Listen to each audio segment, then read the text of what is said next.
Bom dia a todos. É uma imensa satisfação ter sido convidado para esse 10º Seminário de Direito Militar, nesta casa de tantas histórias, de tantas tradições, de tanta dignidade, de tanta honra, a se iniciar pela história do habeas corpus. Eu gostaria de cumprimentar a ministra Maria Elizabeth Guimarães Teixeira Rocha pelo gentil convite que me foi feito. Eu estive aqui ano passado e, quando você reiterou o convite, eu fiquei muito lisonjeado, porque quando convidam uma vez, vai lá, mas quando reiteram esse convite depois de um ano, ou não ouviram direito o que eu falei, ou de fato gostaram. E isso eu tenho certeza que os senhores ouviram e eu fiquei muito feliz com o convite. Muito obrigado mesmo, porque nos estimula a continuar a pesquisar, a continuar a transmitir polêmica, questionamentos, em prol de um Brasil melhor, mais justo, mais seguro, mais humano. Eminente juíza auditora Zilá Maria Calado Pertesen. Cadê a doutora Zilá? Estávamos ontem. Aqui, uma maravilha. Estivemos ontem também. Muito obrigado e parabéns também pela coordenação. Eminente brigadeiro William, ministro, tenente brigadeiro William, muito obrigado pela gentil acolhida. É uma honra estar com o senhor aqui. Juízes auditores, advogados, advogadas, membros do Ministério Público, membros da Defensoria Pública, estudantes, muito obrigado pelo convite. Nós temos também autoridades estrangeiras. É uma honra a presença de vossas excelências aqui, demonstrando a grandeza do evento, a grandeza deste Superior Tribunal Militar. Nós vamos falar, como está aí, sobre mitos e desafios no processo penal. Mito, em homenagem ao nosso colega que veio da Grécia, coronel, está por aqui, Dimitris? Já foi, uma pena. Mas, quando falamos em mitos, logo nos vem a ideia, as histórias, os mitos gregos, deuses, Zeus, Atenas, Apolo. E o mito, que traduz na história falada grandes temas da vida humana, temas épicos. Nós temos em Homero, Ilíadas, que se traz o drama através da simbologia, através da metáfora. E o que é o processo penal, se não uma grande simbologia? Quantos símbolos nós temos na persecução penal? A toga do juiz, a beca do advogado, a vestimenta do Ministério Público, o rito do processo penal, o martelo, como o senhor bem lembrou. Nós temos, então, uma grande identidade entre processo penal e mito, porque mito é rito. É como se contar uma história carregada de símbolos. E a persecução penal, o processo penal, é carregado de símbolos e está repleto de mitos. Mitos que, por vezes, têm também um lado pejorativo, como uma falsa verdade que se assume como dogma e, quando se vai questionar, quando se vai repensá-lo diante da realidade, nós vemos que esse dogma não é necessariamente verdadeiro. Por isso que eu fiz esse desafio de tratar sobre mitos e reforma do processo penal. E, para isto, nós precisamos, e eu fiz essa apresentação inicial para os senhores, vamos ver se funciona. A senhora, como que faz para mexer? Foi. Eu digo, conscientização. Como nós, operadores do direito, como nós, escritores, juízes, advogados, Por vezes nos vemos, ministra, quanto tempo? Eu estou cumprimentando a senhora. Nos vemos longe da realidade. O mundo está fervendo. As relações sociais nas nossas periferias estão implodindo. E nós estamos preocupados com o conceito jurídico de revelia. Nós estamos, por vezes, preocupados com o tecnicismo que vai subindo às alturas e se tornando etéreo. De que serve o direito penal, a ciência penal, se ela não tem prática? De que servem os institutos, se eles vão para a teoria, para a estratosfera e se distanciam da realidade? A senhora muda... Ele não está funcionando, né? Será que... Do ladinho aqui, ó. Quem sabe assim, eu deixo a senhora em paz, ó. Pronto. Desigualdade social. Ali, essa é uma realidade brasileira. Para o senhor do Canadá, o senhor provavelmente não vê isto. É perto da minha casa em São Paulo. Ali. Do lado esquerdo, meu lado esquerdo, não seu lado direito. Mas poderia ser o lado oposto. Poderia ter nascido ali. Então, como falar de processo penal sem lembrar a nossa realidade? Porque, às vezes, nós temos este mito de que o processo penal irá resolver a segurança pública. Mas o processo penal não é Zeus. O processo penal não é esse Deus mítico. O processo penal tem limitações. Nós temos limitações. Então, só a partir do momento em que nós nos conscientizarmos de que o processo penal, de que o direito penal não vai resolver o mundo, não vai resolver a criminalidade, é que nós vamos voltar os olhos para as outras justiças, social, educacional, de acesso de mobilidade social.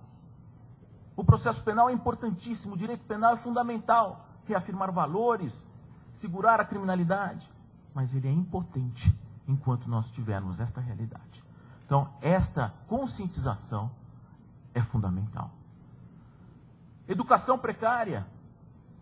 Os senhores da língua alemã e da língua inglesa, a língua espanhola, mas serviços de solda, alinhamento, arguiamento em geral, quer dizer, um português quase que transformado em outra língua. E eu digo, não que o crime seja privilégio dos analfabetos, pelo contrário, nós temos uma multidão de pessoas das mais dignas, das mais lutadoras, das mais batalhadoras, que não tiveram acesso à educação. E ao mesmo tempo nós temos, aqui nas altas esferas, pessoas com pós-graduação na Suíça, cometendo inúmeros crimes financeiros, inúmeros crimes contra a administração pública. Então, a criminalidade, ela não é privilégio de determinada classe social. Mas o que acontece? Quando o jovem não tem educação, se retira a sua perspectiva de melhora de vida, a sua perspectiva de ter uma vida digna, de subir, de ter mobilidade social.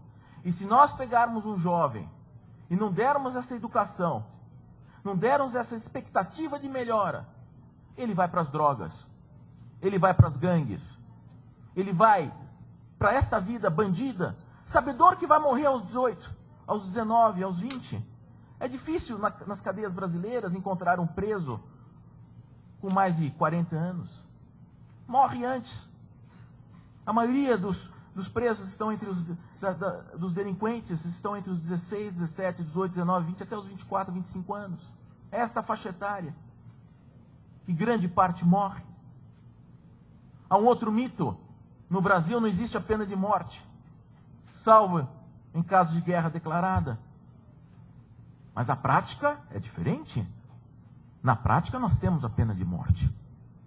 O que se mata em São Paulo, o que a polícia paulista mata, é mais do que uma guerra no Iraque.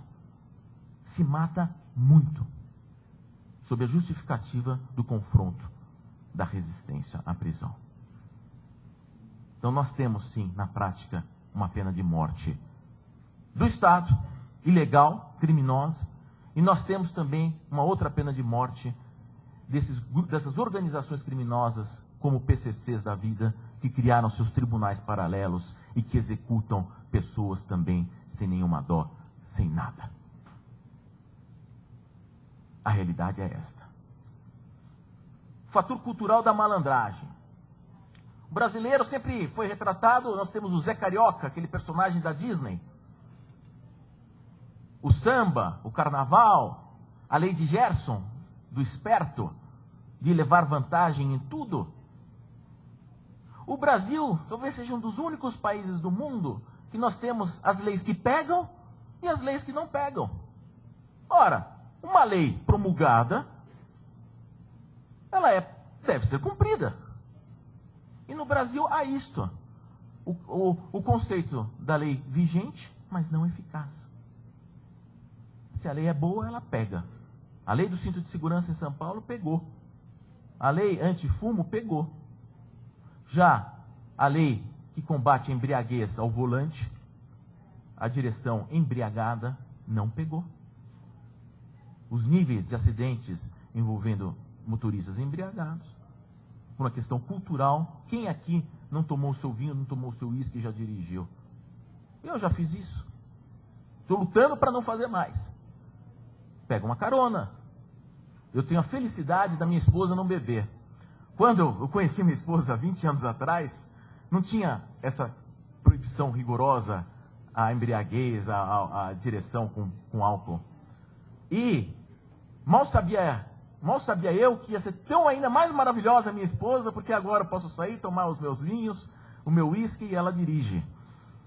Eu digo que o passe dela está cada vez mais valorizado. Nós temos ainda que lutar contra isto.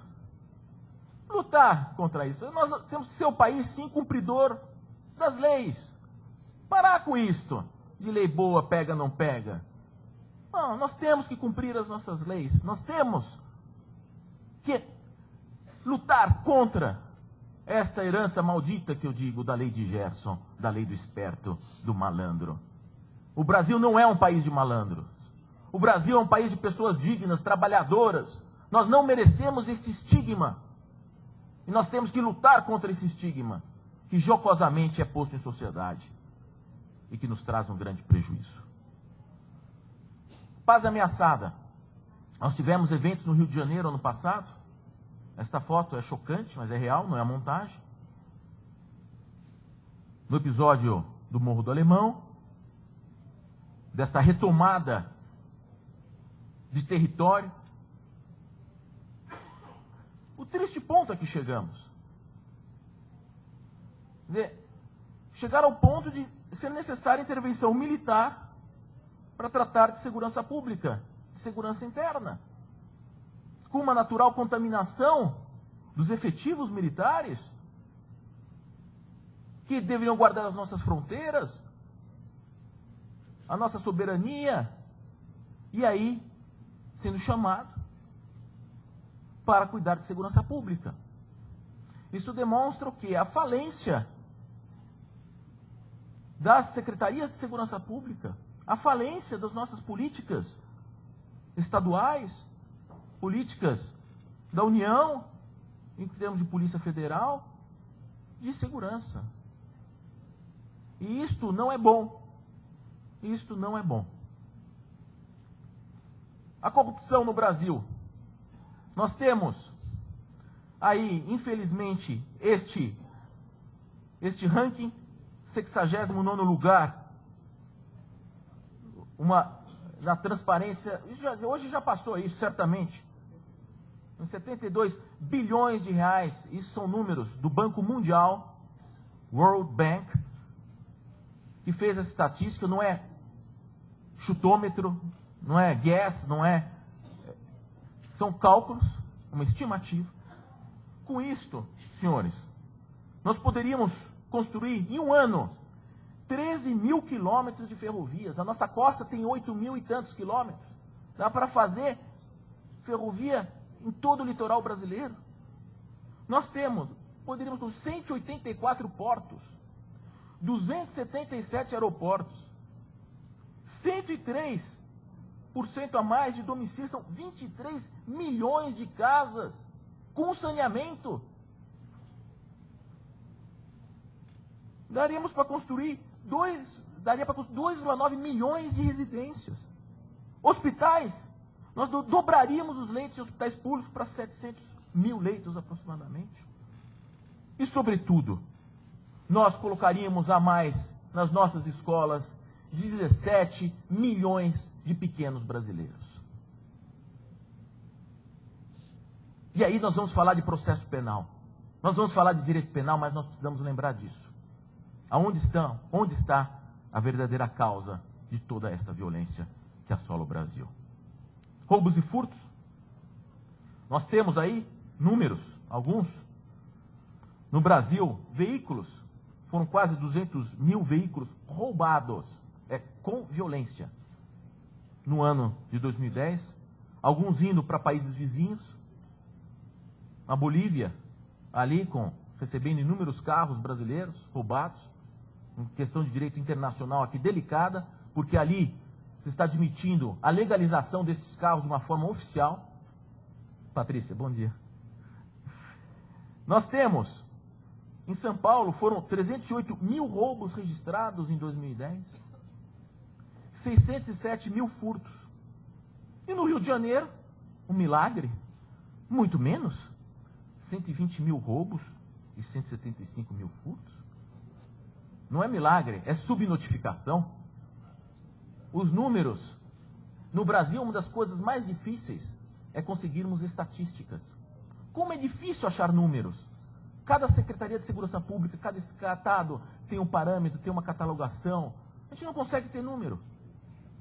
Até há pouco tempo, os números da violência em São Paulo eram sigilosos, a pretexto de não desvalorizar o mercado imobiliário de certas regiões. Olha que absurdo!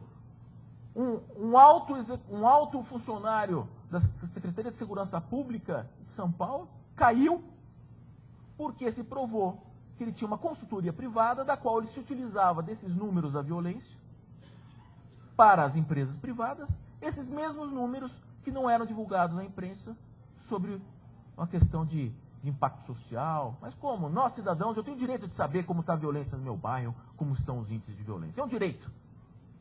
E no Brasil, em São Paulo, se escondiam os números da violência até poucos meses. Homicídios. É muito triste essa história. Nós tivemos no ano de 2010, cerca de 45 mil homicídios no ano.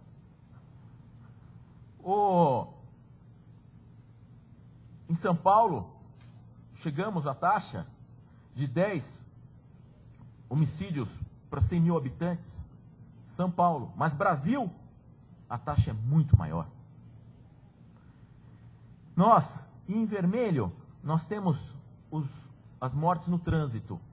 Os senhores veem que quando saiu a lei seca, logo ali, indo perto de 2000, logo depois, 2000 e pouco, houve uma redução da morte em acidentes de trânsito. Depois subiu. Tráfico de drogas. Foram apreendidas. Nós estamos lutando. Foram apreendidas cerca de 25 toneladas de drogas no ano de 2010. Nós, no total, nos últimos 5 anos, de 86 mil prisões, 55 mil relativas a drogas, sobretudo de mulheres, que acabam sendo as mulas, as transportadoras do tráfico, e crianças, menores infratores. O grande índice, se fala em redução da maioridade penal, o professor Paulo José da Costa aqui esteve, eu sou radicalmente contra a redução da maioridade penal, porque entendo que já existe o direito penal sendo menor, internação é direito penal, a única questão é a limitação dos 3 anos, que poderia ser, evidentemente, ampliado esse tempo, é muito pouco, mas já há um direito penal do menor, é evidente que há, é a internação. A sociedade quer mudança, é a democracia, é o direito de se expressar, A sociedade se mobiliza, as caminhadas contra as pizzas, que são a grande impunidade nas altas esferas.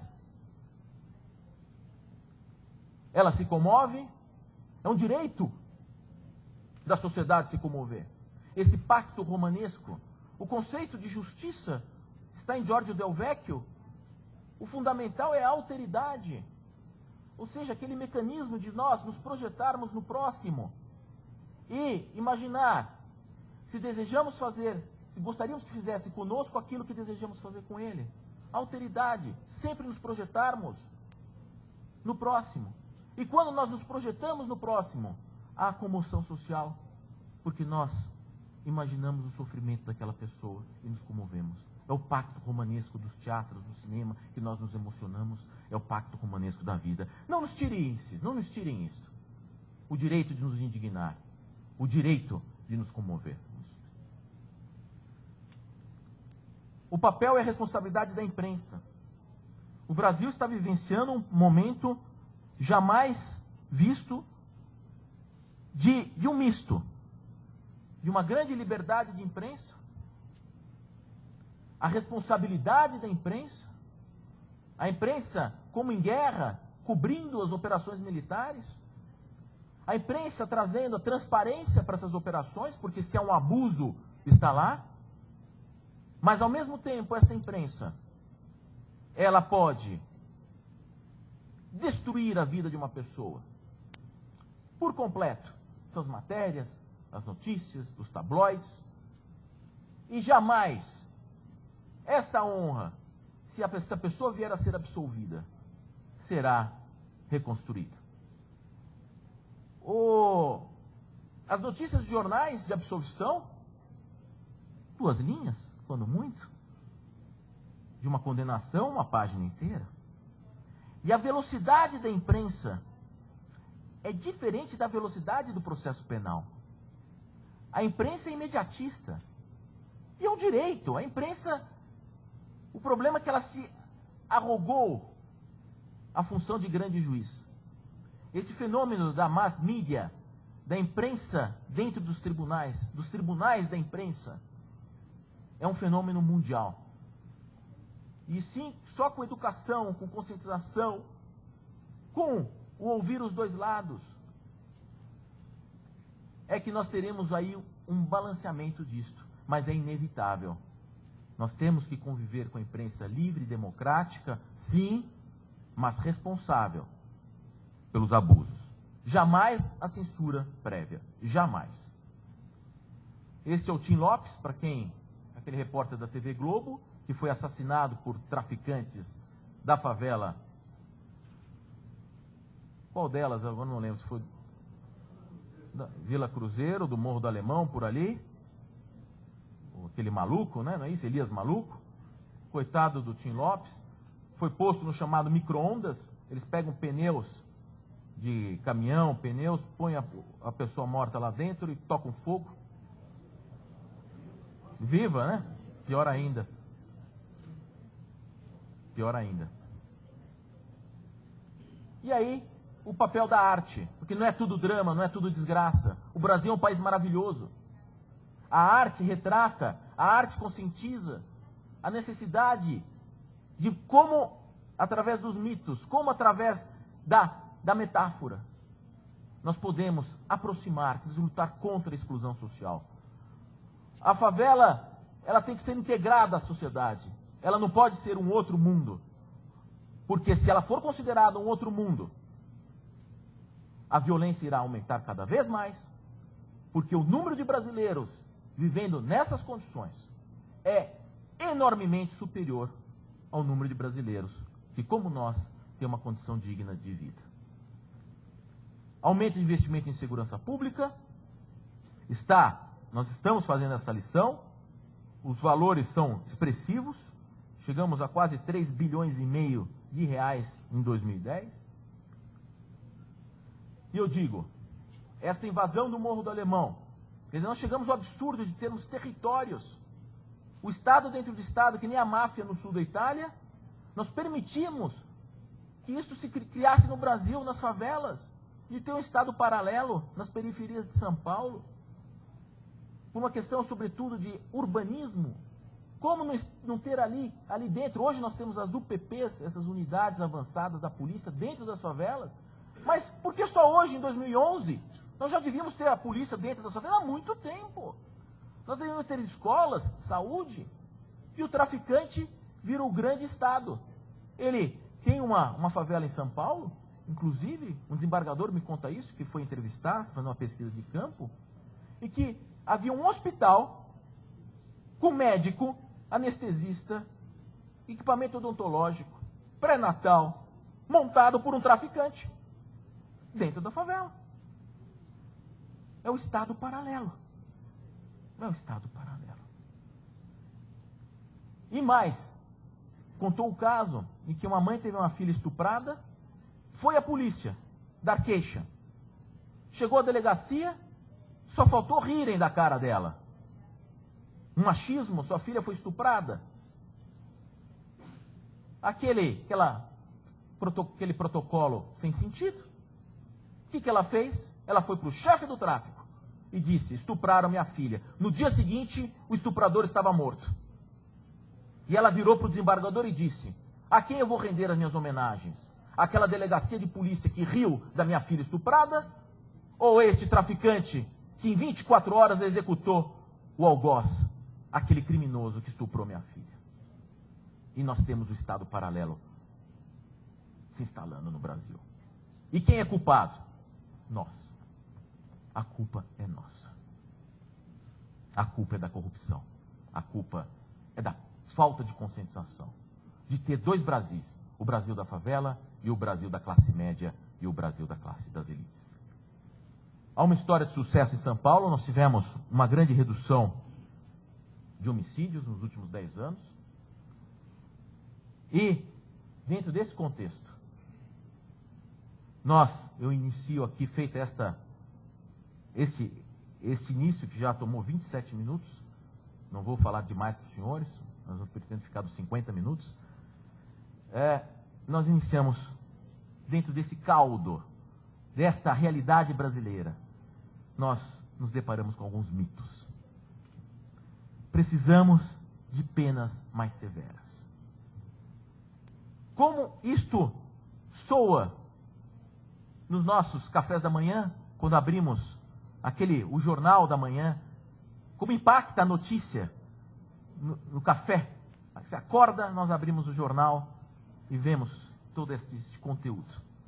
Precisamos de penas mais severas. Eu digo, será? Nosso sistema penal é medieval. Queremos... Que pena mais severa existe do que isso?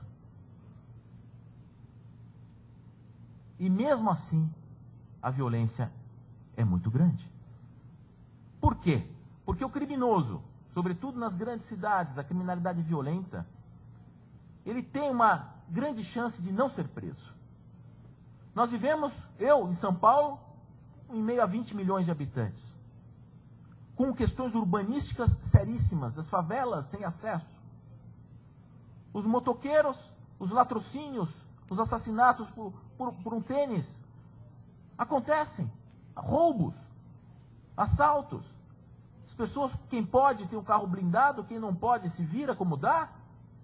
E a maioria se vira como dá. A grande maioria, 99,9% se vira como dá. Por quê?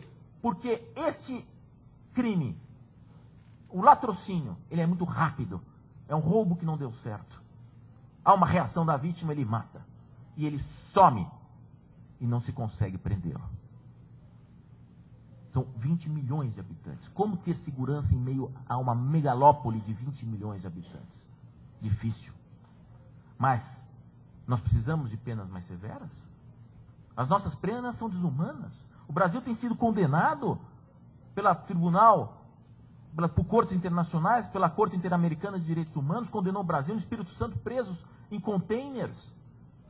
No Maranhão, em jaulas, houve uma reportagem da Rede Globo, do Fantástico, um ano atrás, jaulas abertas, à chuva e ao sol, com o preso. Mulheres presas com homem, no Pará, com homens. aquele caso de Abatetuba, que uma menor, depois que a redução da maioridade penal, ela era menor, foi posta em meio a mais de 60 homens, estuprada, se viciada por mais de 20 dias, e uma juíza e uma delegada mulheres. E a menina era acusada do quê? De furto de um celular. Mas era tranqueira, como se diz. A juíza foi afastada. Mas a que ponto de brutalidade nós chegamos, de falta de sensibilidade? Eu tenho, não pela minha descendência, mas sou muito caro aos autores italianos, adoro os alemães também. Mas há uma frase, Berrini, o ministro Evandro Lins e Silva também repetia este jargão, a seguinte: as penitenciárias têm sido chamadas de universidade do crime. O ócio, a promiscuidade em reclusões fechadas e restritas, tudo embrutece ainda mais os réus. Década de 1920 na Itália. Parece que é dita para o Brasil nos dias de hoje. Outra frase fantástica, Francesco Antolisei: a pena é o mal não somente a quem é submetido a ela, mas também para o Estado.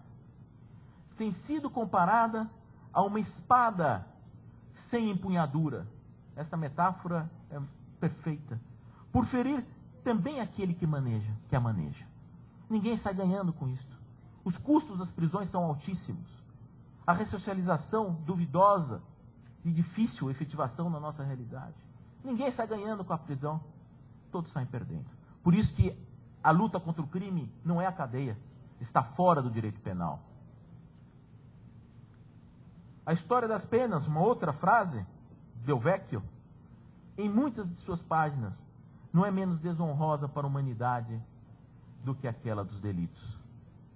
Giorgio Del Vecchio. E nos deparamos com outro mito. Prende-se pouco. O Brasil se prende muito pouco. Como nós ouvimos isto? Eu digo, não. Prende-se muito, mas prende-se mal. Quantos que estão fora da cadeia deveriam estar na cadeia? E quantos que estão na cadeia poderiam estar com medidas alternativas à prisão? É muito fácil falar, se prende pouco. Precisamos recrudescer. Mas vai botar aonde? Não temos cadeia. Estão enganando a quem? Hoje, nós chegamos já a 525 mil presos. 500 mil de pessoas encarceradas. Existem outros 500 mil mandados de prisão expedidos. Uma parte já prescreveu desses mandados, outros têm duplicidade, outros morreram, que sobrem aí uns 200 mil. Se nós tivéssemos um FBI, uma CIA, uma polícia inglesa, um grande sistema informatizado de digitais, e prendêssemos essas 200 mil pessoas, aonde que elas iriam ser recolhidas? Aonde? Então, nós precisamos desmistificar esse discurso de enxugar gelo, esse discurso vazio. Precisamos não nos iludir, não nos iludamos mais. Com isso, nós precisamos enfrentar a realidade, enxergar, e é difícil ver a realidade. Ver a nossa impotência. Precisamos do direito penal? Sim. Temos. Mas temos que fazer isso. Temos que exigir do Estado. Temos que efetivar esse direito com respeito à dignidade humana e com a efetividade, zelando pela dignidade da sociedade também. E um outro mito. O Código de Processo Penal é arcaico, da década de 40, é um código já ultrapassado. Quantos e quantos jargões nesse sentido são transmitidos diariamente? Todo mundo, se perguntar, Código de Processo Penal, vocês acham que está, os senhores acham que está atualizado ou está arcaico? Todo mundo vai falar, está arcaico. Será? nos últimos 20 anos, nenhum ordenamento jurídico neste país sofreu tantas alterações quanto o Código de Processo Penal. Talvez o tributário. A persecução penal no Brasil sofreu uma revolução nos últimos 20 anos. O Código de Processo Penal foi inteiro alterado nos últimos 20 anos. A grande revolução foi com a Constituição da República, a Constituição de 88, que criou o processo penal constitucional. No artigo 5º da nossa Constituição estão lá regras de direito processual penal, prisão em flagrante, liberdade, comunicação da prisão, presunção de inocência, essa tão polêmica presunção de inocência, tão questionada, tão vilipendiada. É um outro mito.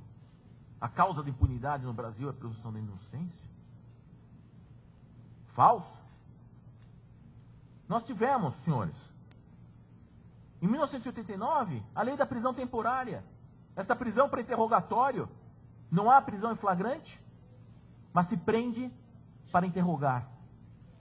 Por 5 dias, prorrogáveis por mais 5. Se o sujeito confessa, o delegado não representa pela continuidade da prisão, o juiz solta. Mas se não confessa, terá provavelmente uma prisão preventiva aplicada e ele continuará preso.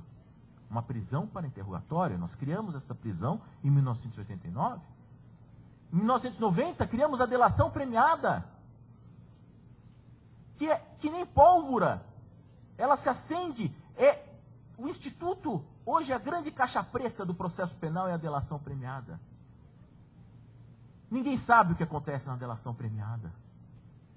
E daqui não são arrependidos, pessoas que se arrependeram. O delator, aquele que acusa o comparsa, ele busca um benefício para ele, uma redução de pena. Ou seja, o motivo é torpe, o motivo é egoístico. E quem diz que o delator fala a verdade? Se põe uma aura, delação premiada, ele acusou fulano, beltrano, e ele não pode, no meio disso, colocar um inimigo?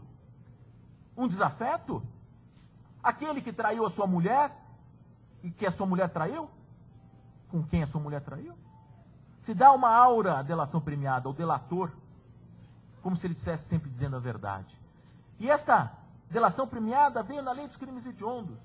Depois veio na lei dos crimes contra a ordem tributária, na lei do crime organizado, na lei do crime contra o sistema financeiro nacional, alterou-se, na lei de lavagem de dinheiro, na lei antidrogas. Ou seja, há uma proliferação de delações premiadas em todo o ordenamento pátrio. E o advogado não tem acesso. O advogado, há um caso em São Paulo, vários réus, de repente, eu defendo um, o juiz separou o processo, um outro. Mas quem que desmembrou o processo? Aí eu fui ver o processo desmembrado, está em segredo de justiça. Não, mas o meu réu, o meu acusado, é corréu. Estamos no mesmo? Não, é um outro processo, o senhor não tem acesso. Mas como não tem acesso? O senhor não tem acesso. E continuou o processo desmembrado. Quando chega ao final, vem a delação premiada feita naquele outro, acusando os outros. E a defesa não teve o direito de contestar aquele sujeito. E o juiz usa essa delação premiada para condenar. Onde está a ampla defesa, o contraditório? E o Ministério Público no Brasil não existe o plea bargaining. Aqui o Ministério Público abre mão da acusação em troca de informações. E ainda mentem para os acusados dizendo, olha, se você delatar, você será absolvido. Quem dirá se haverá absolvição? Não é o juiz. Então, a grande caixa preta, delação premiada. Veio depois a lei dos juizados especiais criminais, lei 9.099, uma revolução, trazendo a transação penal, trazendo a suspensão condicional do processo, em 95. Veio a lei do crime organizado, com as escutas ambientais. No Brasil, as escutas ambientais foram criadas em 1995. A ação controlada da polícia poder retardar um flagrante. Veio tudo em 1995.